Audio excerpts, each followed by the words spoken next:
Hello guys, hello, this is for fire sign. You are Sagittarius.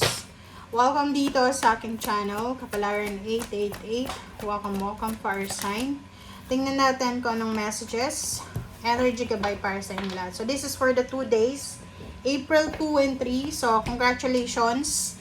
Kasi there's unexpected na windfall of money. Pwedeng panalo ka sa loto, sa sugal, sa sabong, or kung ano man na unexpected siya, sudden wealth, pwedeng inheritance, or kung ano man siya na lump sum of money na posibleng mahawakan mo or makuha mo sa 2 araw na ito.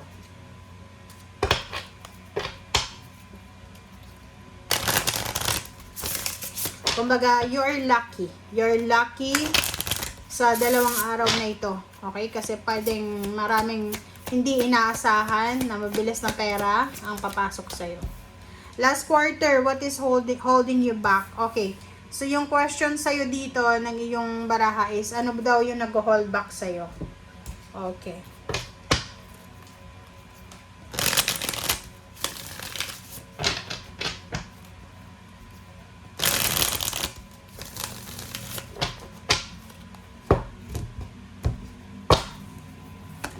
Okay, first card natin is 9 of Pentacles. Wow, puro pera. Ace of Pentacles. There's a 2 of Swords. There's a Chariot. And there's a Queen of Wands. And sa ilalim mo dito is Queen of Cups. Okay, so nakikita ko sa'yo dito, for sign Leo or Sagittarius na posibleng, like for example, if you're working with a large contract. Okay, huge contract siya. Kung ano ka, nasa online ka, online business, or kung ano pa man, sinasabing ng barahan na to na isang napakalaki na offer. Money offer, job offer. This is the fulfillment of your wishes. This is the wish come true. Parang ganun. Sinasabi ng baraha sa'yo na posibleng dumating siya. Okay? Meron din dito na fire sign Leo or Sagittarius na you are contemplating. Like for example, may offer sa'yo ng trabaho sa ibang bansa. Mataas yung sweldo, pero kailangan mong mag-travel. Or pwedeng may offer sa'yo ng trabaho sa ibang lugar. Napakalayong lugar, kailangan mong mag-travel, kailangan mong gumastos ng pera, pero mataas yung sweldo na yun. Okay? So, sinasabi ng baraha na you're contemplating. You're contemplating between your freedom and your success. Kasi, like for example, meron dito na malapit ka lang sa bahay mo, sa pamilya mo, medyo mababa yung sweldo, pero may freedom ka naman. 'Di ba? Na everyday mo nakakasama, nakikita yung pamilya mo. Unlike na i-assign ka sa malayong lugar, magta-travel ka, hindi mo makikita yung pamilya mo, pero mataas yung sweldo mo. So, yun. Nasa crossroad ka. Nakikita ko lang dito yung confusion. Medyo confused ka. Nagko-contemplate ka para sa travel. Gusto mong mag-travel ngayong Holy Week, pero parang nakikita ko sa'yo dito na hindi ka sigurado. Okay. So, 9 of Pentacles. You're waiting for this one.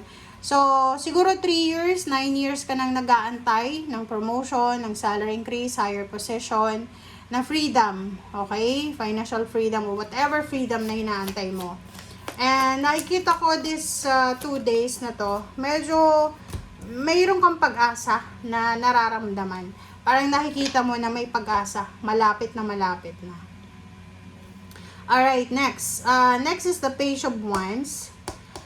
Sinasabi ng baraha sa'yo dito na there's an incoming, for sign Leo or Sagittarius, there's an incoming lump sum of money, there's an incoming job offer or financial offer, money offer sa'yo. So, in the near future siya. So, it's either October, November siya of 2026. Alright, Wheel of Fortune. Ang nakikita ko sa'yo dito, there's an opportunity, di ba?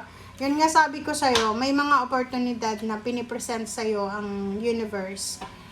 Like yun, gusto kang ilagay sa malayong lugar, mataas yung sweldo, pero mas prefer mo na nasa malapit lang, kasama ang pamilya, ganyan, ganito. So, yung Wheel of Fortune dito, sinasabi ng barahan na if the universe is pushing you para sa new beginnings, kailangan tanggapin mo na siya. Huwag ka nang magdalawang isip pa. Huwag mo nang hintayin pa. Or huwag mo na ihang kung ano man siya. Kasi sabi ng Wheel of Fortune dito, isang beses lang siya iikot ngayong taon. So, sinasabi ng baraha na i-grab mo na yung chance na to at ang opportunity na to. Okay. Sinasabi ng baraha sa'yo dito na huwag tayong masyado daw na mabilis. Kalmahin natin ang ating sarili. Fire sign, Leo or Sagittarius. Okay. So, if you are planning to travel, pag-isipan mo daw ng mabuti. If you're planning to move to a different places, kasi marami siya. Marami kang choices eh. Diba? If you're planning to buy a new car, or if you're planning to change your address or zip code, ganyan-ganito, kailangan mo daw na magdahan-dahan. Kailangan mong mag-isip ng mabuti, ng maayos. Okay, Three of Pentacles. Wow. So, sinasabi sa'yo ng baraha dito, okay? Para sa mga ano to ha, fire sign. Fire sign. Isa sa mga posible daw na makakatulong sa'yo is business. Side hustle. So, wag ka daw na makokontento sa isang source of income lang. Like for example, may 8 to 10 or how many hours ba nagtatrabaho per day? So, 8 to 10 na work per day. Kasama yung overtime.